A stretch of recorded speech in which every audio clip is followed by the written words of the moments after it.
Bienvenidos. A nombre de Borrador Editores quiero agradecer su presencia a todos ustedes, en especial a Alonso Cueto y a Lady, que nos acompañan esta noche para la presentación del libro Después los Muertos. Alonso Cueto, un gran escritor peruano de una larga trayectoria, con más de 12 libros en su escritura. Algunos de sus más destacados son La Batalla del Pasado, El Tigre Blanco, El Vuelo de las Cenizas, 1995, De Medio de Mediodía, 99, y Grandes Miradas, el 2003, la cual fue llevada al cine por Francisco Lombardi. La Hora Azul, 2005, con el que ganó el Premio Ralde ese año. Gracias, Alonso, por estar acá, por acompañarnos. Gracias a Lady por haber presentado de alguna manera su libro a Borrador Editores. Quiero agradecer su presencia y sin más le cedo la palabra a Alonso. Gracias.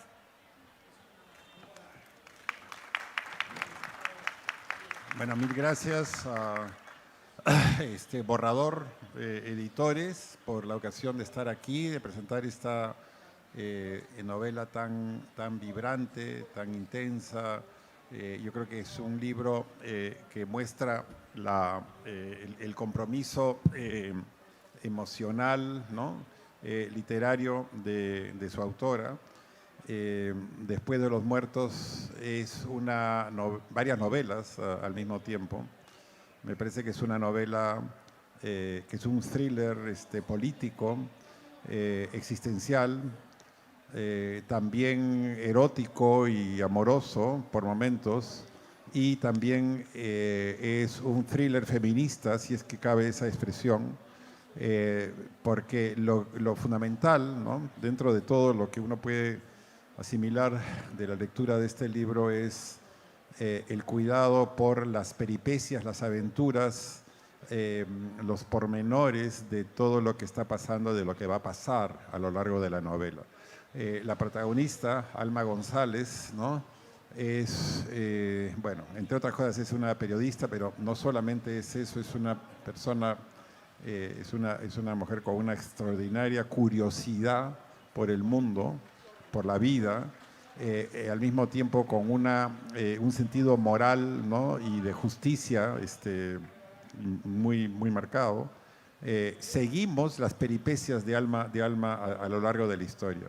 Y estas peripecias incluyen sus relaciones laborales, sus relaciones familiares y sus relaciones con otros personajes, ¿no?, en el trabajo. Bueno, el comienzo de la historia es un comienzo extremadamente duro por la violencia que ejerce en contra de ella este personaje,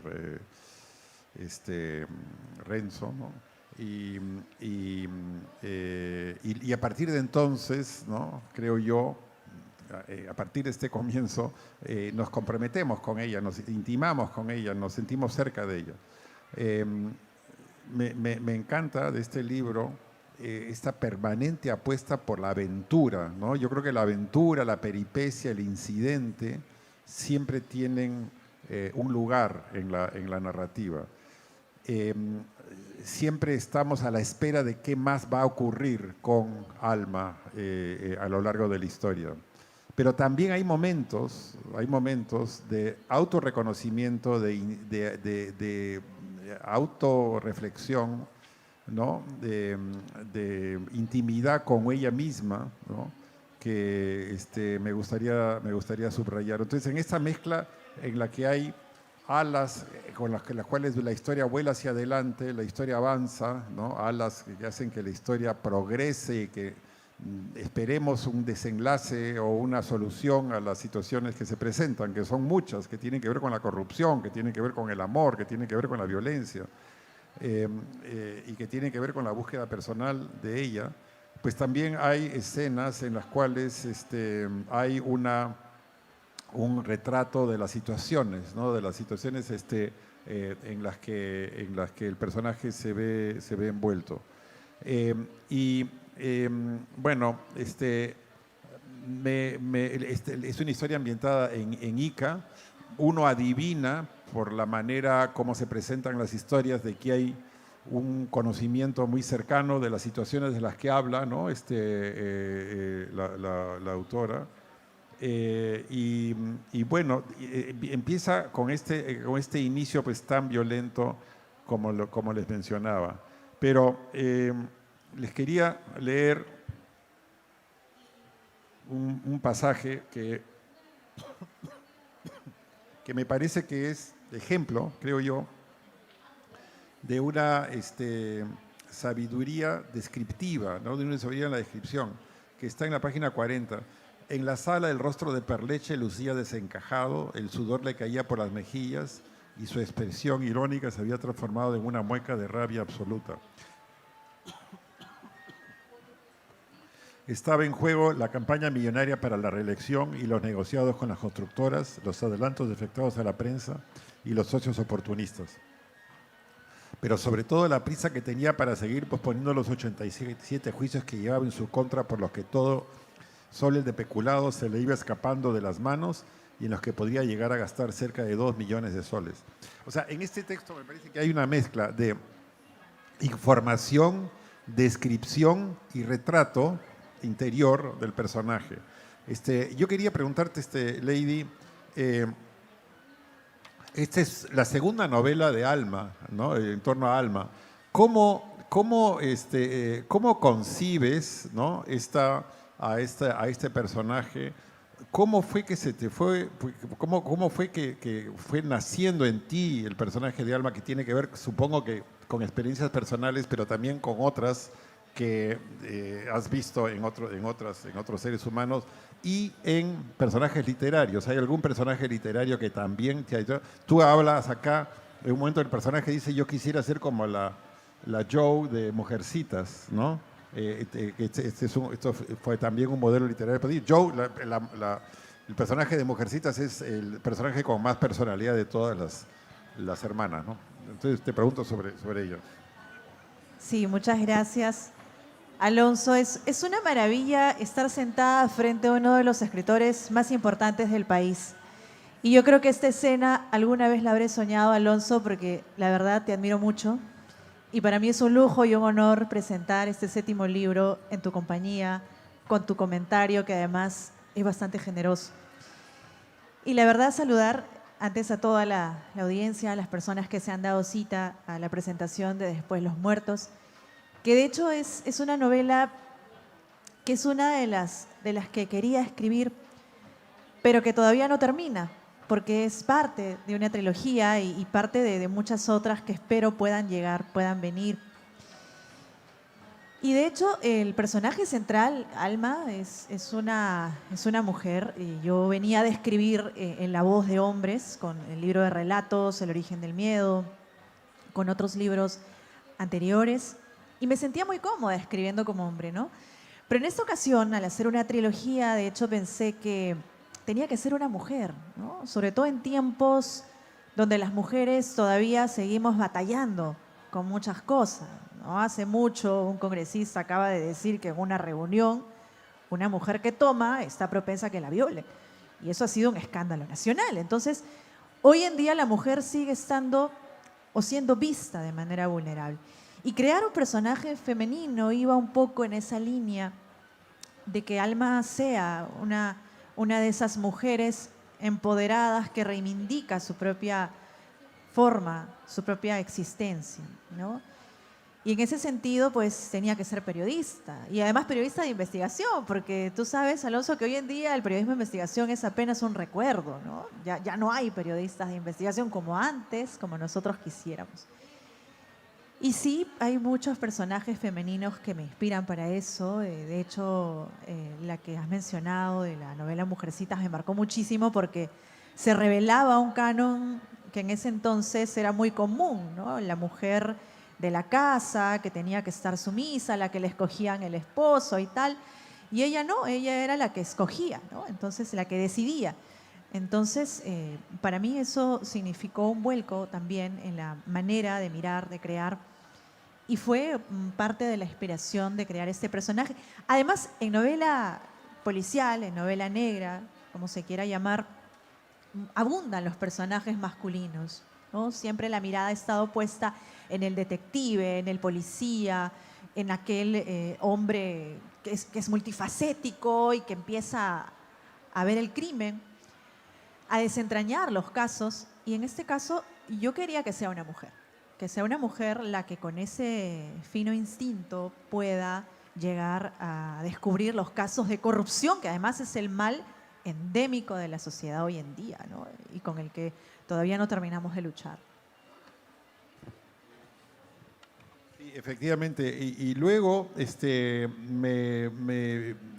me parece interesante también mencionar los lugares donde ocurre esta historia, porque ocurren en Ica, ¿no? Que es bueno, tu lugar de residencia, y hay también pasajes en México, ¿no? Bueno, en La Habana, ahí aparecen. Entonces, tú veo, ¿no? Que te has preocupado, además de ambientar cada uno de los lugares, y los capítulos incluso tienen el lugar donde ocurren y tienen una fecha, ¿no? Me interesó, bueno, el personaje de Renzo es un personaje profundamente perturbado, violento. El de Wilder, ¿no? Que es una pareja que ella tiene, es un personaje más enigmático, más curioso, ¿no? Dices de él, ¿no? Hablando de Wilder, ¿no?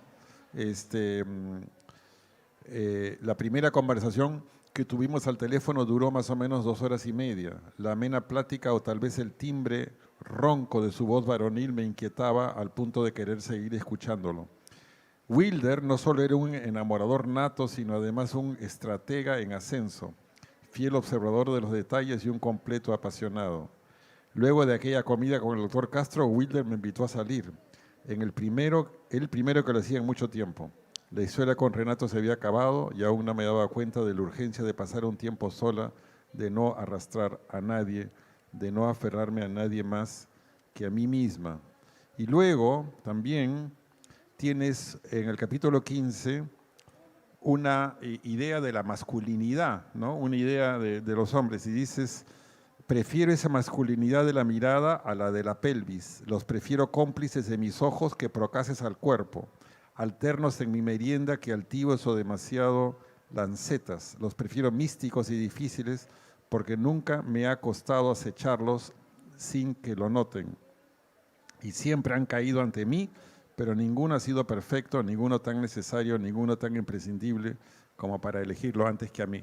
Entonces tienes acá una definición de la masculinidad, de lo que prefiere el personaje, pero tienes una serie de personajes también que corresponden con esa masculinidad. ¿Cómo es que manejas esta relación con tu personaje en la idea de tratar de entender el amor, de entender la atracción, de entender el enamoramiento, ¿no? ¿Y qué lugar ocupa en esta novela y en Alma esta mezcla de amor, enamoramiento y compromiso profesional como periodista de investigación, ¿no?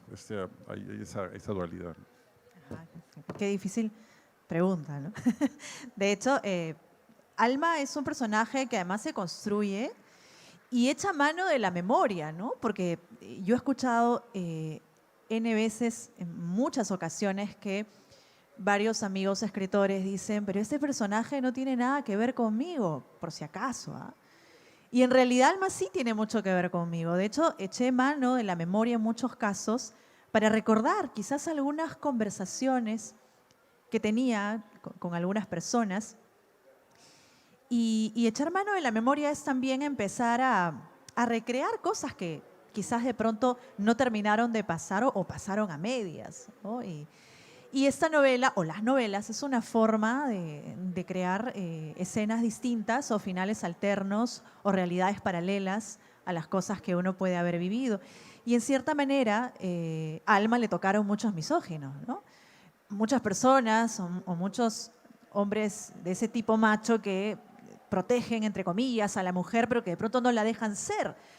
O también muchas parejas que de pronto significaban o le significaban a ella una escapatoria, una compañía, en la que ella de pronto no decidía tomarse un respiro, un espacio, algo que luego entiende ha sido necesario.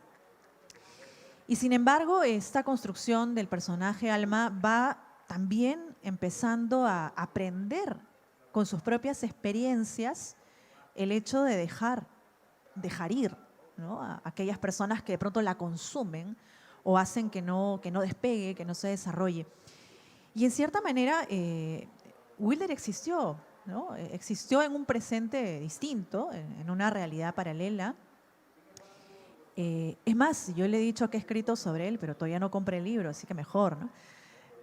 Y bueno, de hecho, hay esencia en la realidad, pero siempre digo que para uno también es rico poder inventarle varias cosas, poder ficcionar en torno a esa realidad que existe.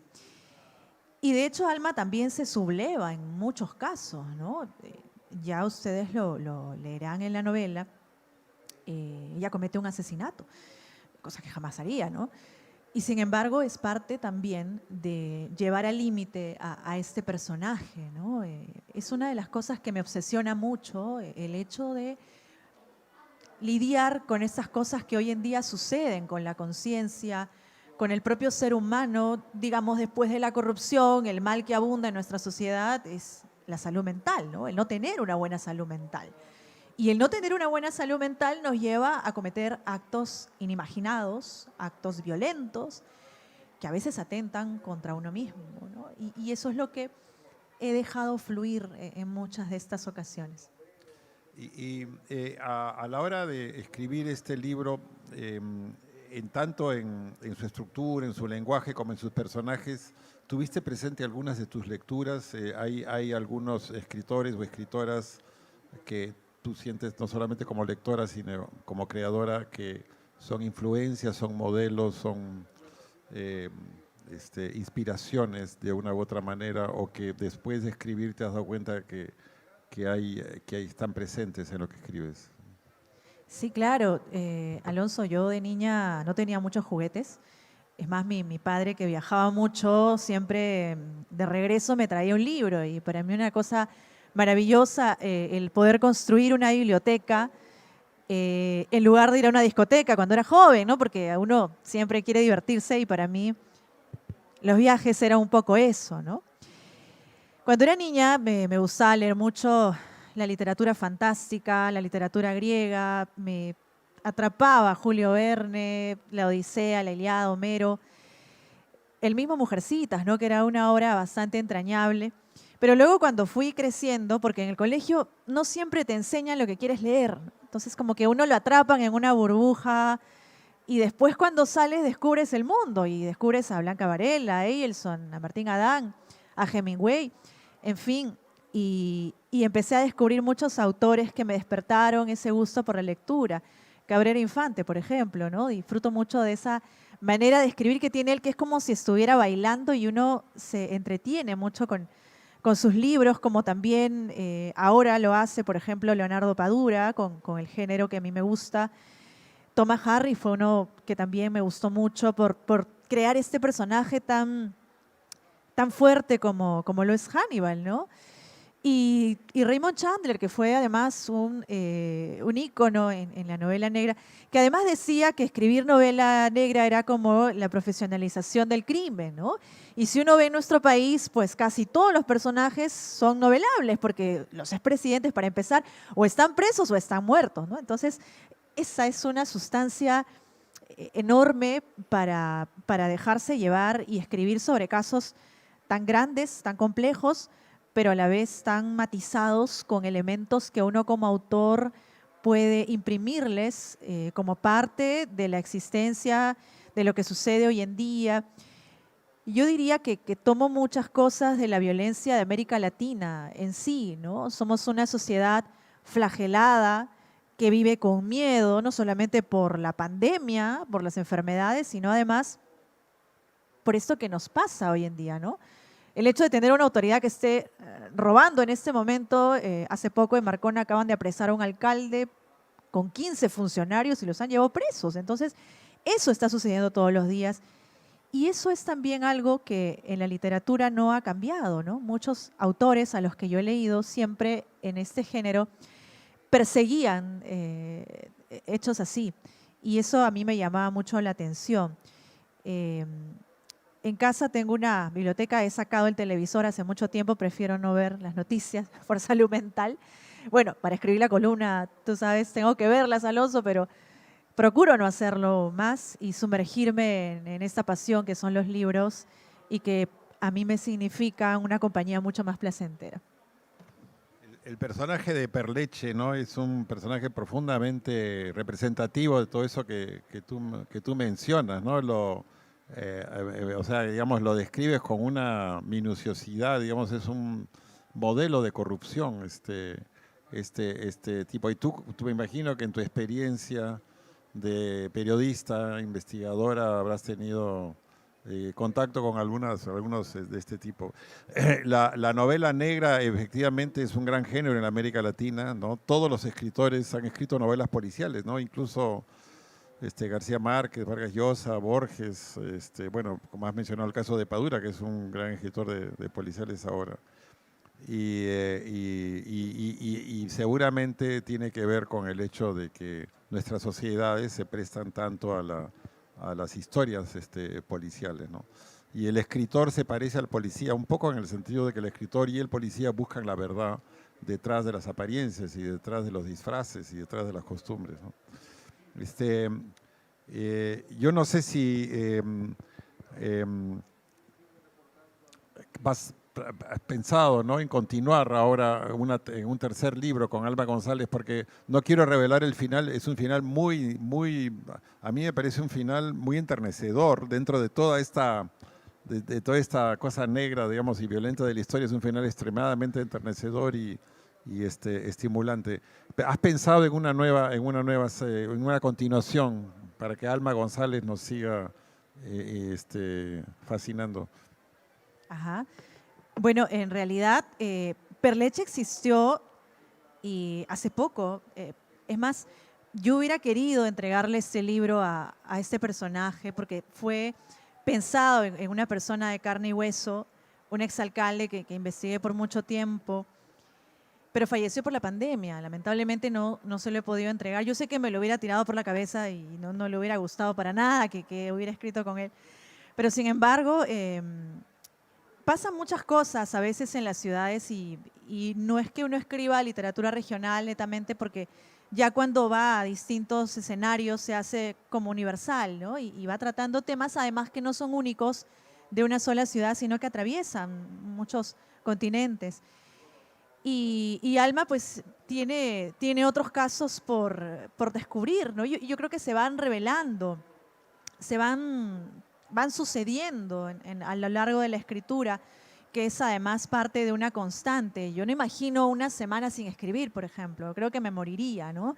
Más con lo que pasa en el país. Es como una válvula de escape y más, ¿no? Además entendí que no es tanto como quizás muchos lo ven, ¿no? Y dicen, bueno, qué cómodo es escribir, sentarse y vivir una realidad ajena. Pero es también parte de una disciplina, de un trabajo diario que uno hace con el papel y con empezar a recrear estas historias. Y ya ha empezado la tercera novela. Es más, está ambientada un poco en la selva peruana, tiene que ver con el narcotráfico y muchas cosas que suceden. Y además es parte también del retroceder en la historia, porque uno puede leer la novela, esta segunda entrega, independientemente de la primera y así la tercera. Ahora, si quieren, lo cual sería genial, en las tres, pero no los voy a obligar, cosa que pueden hacer libremente. Y sin embargo, encontrarse con escenas diferentes, personajes diferentes. La que sí es permanente es Alma, por una cuestión de que me interesa mucho desarrollar este personaje y que además no quiere irse, porque fíjate, yo quisiera de repente ya en la tercera terminarla, pero no sé, quizás pueda seguir. Es más, yo soy muy amante del cine, Alonso, y sueño con que algún día quizás este proyecto, y lo vamos a mostrar al final, pueda ser parte de un proyecto cinematográfico, ¿no? No, hay muchas películas que hablen de la realidad política y social de nuestro país. Nos divertimos todos con Machín, pero también hay que hablar un poco de lo nuestro, de lo que pasa, ¿no? De lo que sucede en la política. Y yo creo que sería una apuesta necesaria en esta coyuntura, en esta realidad que vivimos.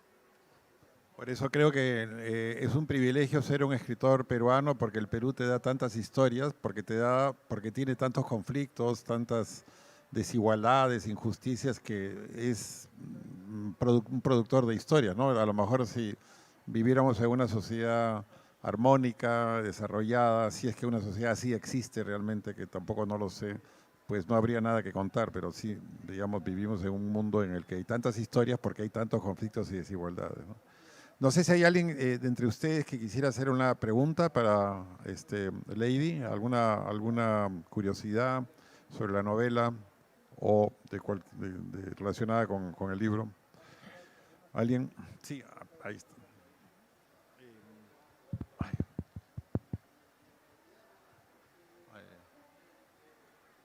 A ver, sí te escuchamos.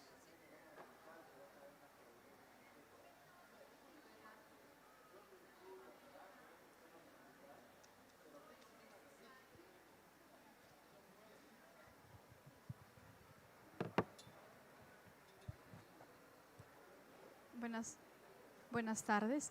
En algún momento leían que en Latinoamérica no es muy necesario escribir novelas sobre la problemática social porque el contexto es tan evidente que todo lo que sucede es algo tan real que muchas veces convertirlo en una novela es como hablar más de lo mismo, cierto, de manera quizás de un punto de vista literario. Sin embargo, ¿por qué en su libro, Después los muertos, usted hace hincapié, por ejemplo, a esos sentidos un poco contradictorios de que si el ser humano deja de ser ético, es capaz de convertirse en cualquier cosa menos en ser humano?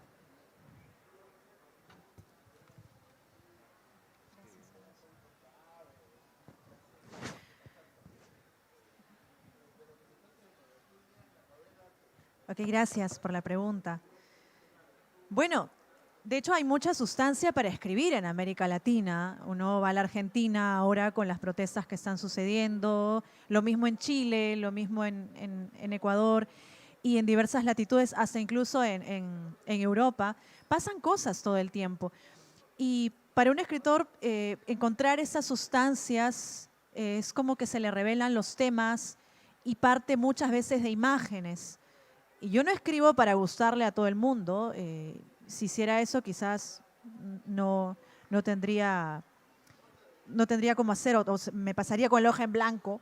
Escribo porque me siento cómoda haciéndolo, porque es algo que me mantiene viva, que me mantiene bien, que me gusta, que me hace feliz. Eh, es más, escribo hasta cuando estoy trabajando. Mi jefe no está por acá, ¿no? Felizmente. Ah, me está viendo. Salud. Y de hecho, después de terminar el trabajo, por si acaso. Pero lo hago porque es algo que me gusta mucho hacer, ¿no? Y además, la realidad del Perú es cierto, es dura, es difícil, pero ¿qué pasaría si uno no la escribe, no la cuenta? Pasarían otros 100 años y de pronto no nos daríamos cuenta qué pasó. Es más, cuando uno está en el colegio no te enseñan la historia realmente como fue. Ayer me encontraba con Charles Walker, que es un gran historiador y acaba de publicar un libro sobre el hermano de Tupac Amaru, y en el colegio no te enseñan esas cosas, ¿ves? Entonces uno va encontrando su camino en la escritura y el hecho de contar historias, narrar historias, es también crear cosas distintas a los que uno ve en la realidad, ¿no? Es quizás pintar un matiz diferente a lo que uno está viviendo, ¿no? Y en ese sentido, creo que en América Latina tenemos mucha sustancia para crear, para recrear, para contar historias que no necesariamente vamos a valorar o a leer ahora, sino que van a quedar en el tiempo.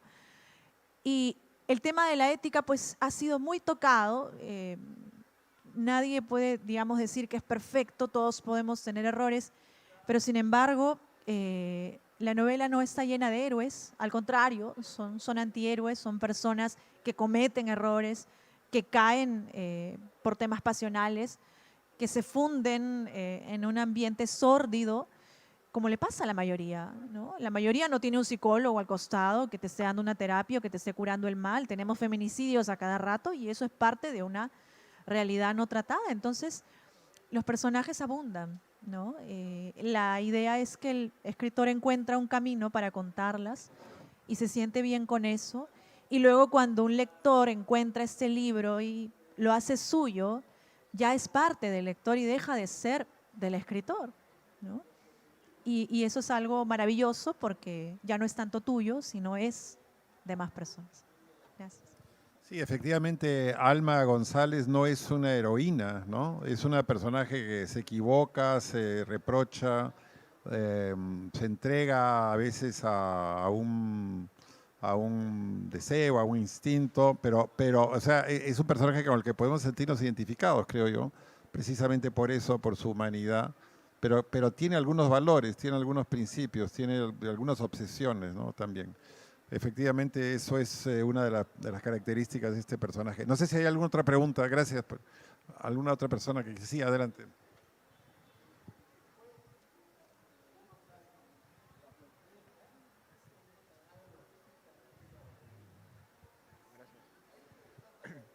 Bueno, buenas noches.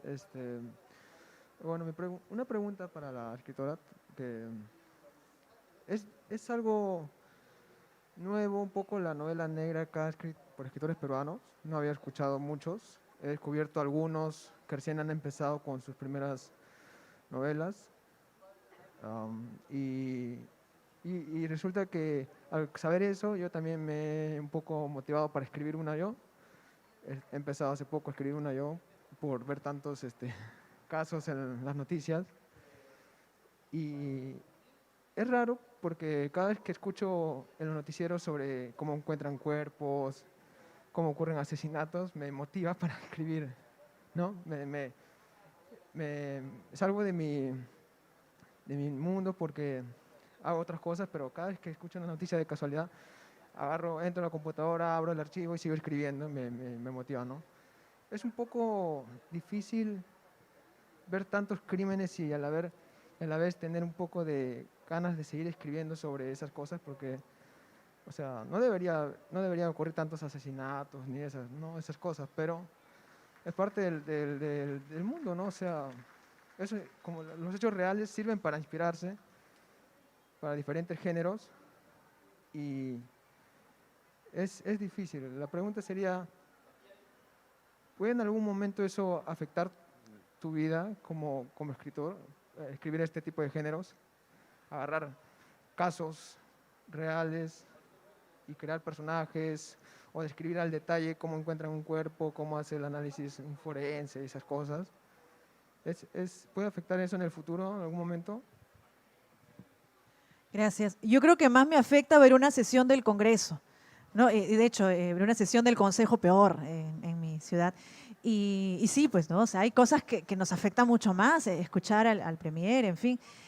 Pero, sin embargo, escribir es algo que más bien me libera. Y yo creo que si leyéramos más y escribiéramos más, como decía el gran Osvaldo Reynoso, y viviéramos intensamente, seríamos más felices. O de pronto repensaríamos un Perú distinto, porque el hecho de leer y escribir nos hace, de alguna manera u otra, ser personas mucho más analíticas de nuestra propia sociedad. Es más, a mí me ha significado escribir también tener una terapia gratis, porque de hecho es como una catarsis en cierta manera, ¿no? Algunos dicen que no, pero yo creo que sí, porque en realidad se siente bien hacer lo que a uno le gusta. Y escribir, pues, no me causa ningún tipo de miedo ni temor, al contrario, siento que me libera, que uno va viajando por distintos lugares cuando va escribiendo. Y eso es una maravilla, ¿no? Al contrario de que si no lo haces, o sea, te quedas con eso que ves, con esas historias, con esas cosas, y dan vueltas en tu cabeza y sabe Dios qué puede pasar. Si lo escribes, no, si lo escribes ya como que ahí queda, ¿no? En el papel, y otra persona se va con esa historia. Pero para mí es eso, ¿no? Es más, en El origen del miedo, que fue un libro que escribí, que crea un poco relatos de terror, a mí me da miedo ver películas de terror. Por ejemplo, yo no puedo verte El Exorcista ahorita porque me muero de miedo y no puedo dormir con la luz apagada. Y lo sabe mi esposo, por eso él ve películas aparte y yo aparte. Pero sin embargo puedo escribir sobre el terror, ¿no? Con absoluta tranquilidad y alegría. Pero es como que son experiencias distintas, ¿no? El hecho de ver lo que pasa en nuestro país y el hecho de escribirlo de otra manera nos hace también ser parte de esa realidad alterna y poder contarla, ¿no? Y poder escribirla. Y en este libro, Después los muertos, y el libro que viene, y los que espero escribir, porque yo espero seguir viviendo y poder seguir escribiendo también, ¿no? Es más, si yo pudiera vivir de la escritura, le juro que solamente escribiría, pero hay que trabajar y hay que hacer 1000 cosas a la vez. Pero sin embargo, no dejo de hacerlo y me causa mucho placer hacerlo, además. Claro, escribir creo que también es un ejercicio de liberación y de objetivación de todo aquello que uno lleva adentro. Con frecuencia uno se da cuenta de lo que uno es en el fondo, en las regiones más secretas, oscuras de uno mismo cuando escribe, porque supone creo, escribir una negociación con el inconsciente capaz de dar unos frutos, ¿no? Entonces uno escribe sobre lo que no sabía que le preocupaba, ¿no? Y esto es una de las necesidades. Yo creo que además esa idea de Saramago, según la cual cada uno quiere contar una historia y todos los seres humanos deberían escribir al menos un relato a lo largo de su vida, es muy cierta. Todos tienen algo que contar, todos tenemos algo que contar, ¿no? Algunos lo hacen más, otros lo hacen menos, pero incluso en forma oral contamos historias, contamos cuentos y bueno, y los limeños y los peruanos somos unos expertos en contar cuentos a lo largo de nuestras vidas. No sé si hay alguna otra pregunta, por favor.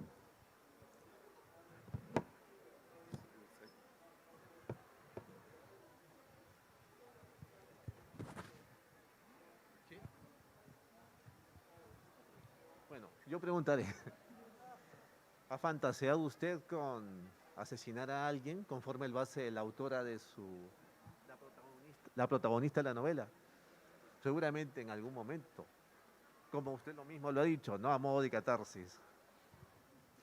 Y sí, claro, claro, ¿por qué no? ¿No? Si puedes hacerlo en el papel y no te van a meter a la cárcel, ¿por qué no?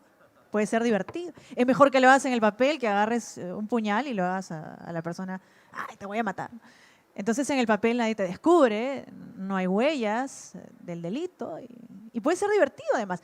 Claro, es parte de, ¿no? Es más, yo les voy a contar el hecho que aquí ocurre, es una de las cosas que de pronto hubiera podido pasar, ¿no? Porque cuando uno es periodista, ves una serie de cosas tan fatales que te da una impotencia no poder hacer nada para que la justicia llegue, ¿no? Y he sido testigo muchas veces de fiscales que se han dejado comprar, de mujeres que han tenido que padecer la violencia de su pareja por el hecho de no tener una justicia clara en sus casos, ¿no? Entonces uno se llena de impotencia, ¿no? Y uno a veces quiere tomar justicia por sus propias manos. Y de hecho estos pasajes que se narran son parte de una cosa que hubiera podido suceder, ¿no? Que hubiera podido pasar, ¿no? Y ha sido muy divertido hacerlo porque en realidad es como que cerraste un capítulo de algo que era justo que sucediera. Y el personaje murió, ahora lo veo en la calle, pero ya está muerto, ¿no? En paz descanse. Pero bueno, es parte de la literatura. Muy bien, muchas gracias. Hay muertes que no se olvidan, ¿no? Y uno puede, en fin, convertirse en un asesino en la ficción, así como también uno puede morir en un relato. Así que y siempre recuerdo esa idea según la cual el escritor es un criminal y el detective es su crítico literario, ¿no? O sea, el escritor comete un crimen, que es una novela siempre es un crimen porque es algo que está fuera de la norma, o sea, como dices tú, Nadie te pide escribir un libro o un cuento, te piden hacer un programa de televisión o de radio o escribir un artículo, pero nadie te pide escribir, pero uno lo hace porque es algo que está al margen del sistema, ¿no? Entonces el escritor es un criminal en cierto modo porque está fuera de la norma. Hay tiempo para una pregunta más, no sé si alguien que quisiera decir algo. Sí, ahí por favor, al fondo.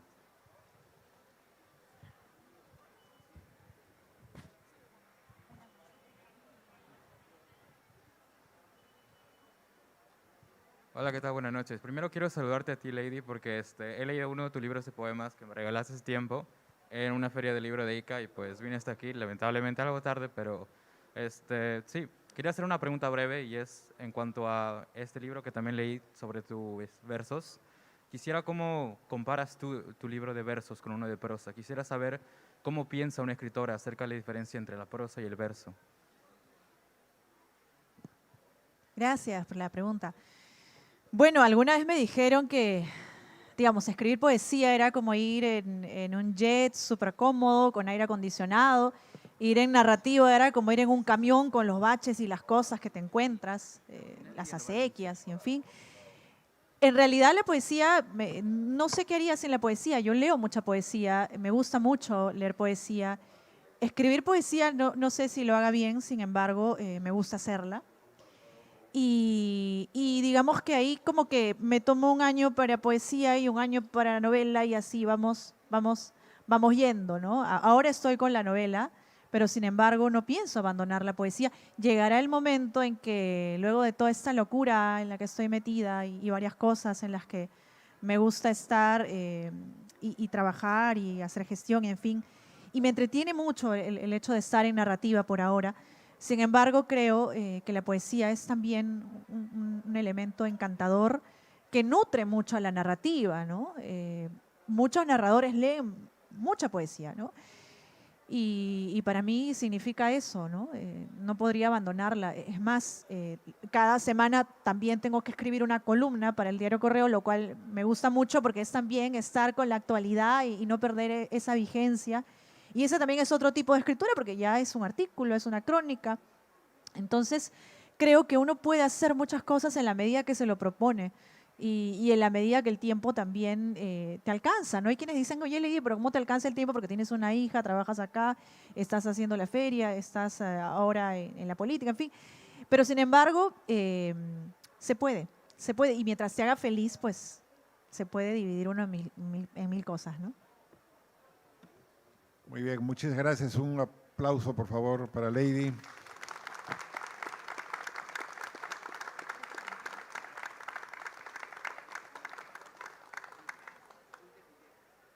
Quiero saludar la presencia del decano nacional, Ricardo Burgos, del Colegio de Periodistas, que está también con nosotros. Un fuerte aplauso para él también. Gracias. Agradecerte, Alonso, porque en realidad, como te decía al inicio, eres mi mayor referente en novela. Yo te he leído todo el tiempo, te sigo leyendo. Tu última novela me pareció súper entrañable.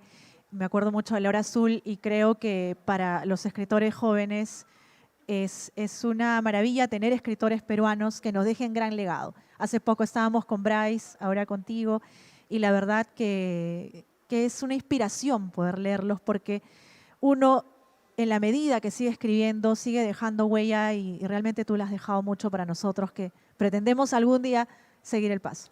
Muchísimas gracias por tus generosas palabras. Un aplauso Muchas para Alonso, gracias. por favor. Muchas gracias, muchas gracias. Muchas gracias. Muchas gracias a todos por haber venido. Gracias a Borrador Editores, a Salomón Cenepo, que fue mi gran cómplice en esta aventura porque permitió que esta novela diera luz y gracias a Borrador Editores está ahora con todos ustedes y la pueden adquirir también aquí en esta presentación. Los voy a dejar con un pequeño book trailer que hemos elaborado en la novela y luego ojalá poder también conversar con todos ustedes. Muchas gracias.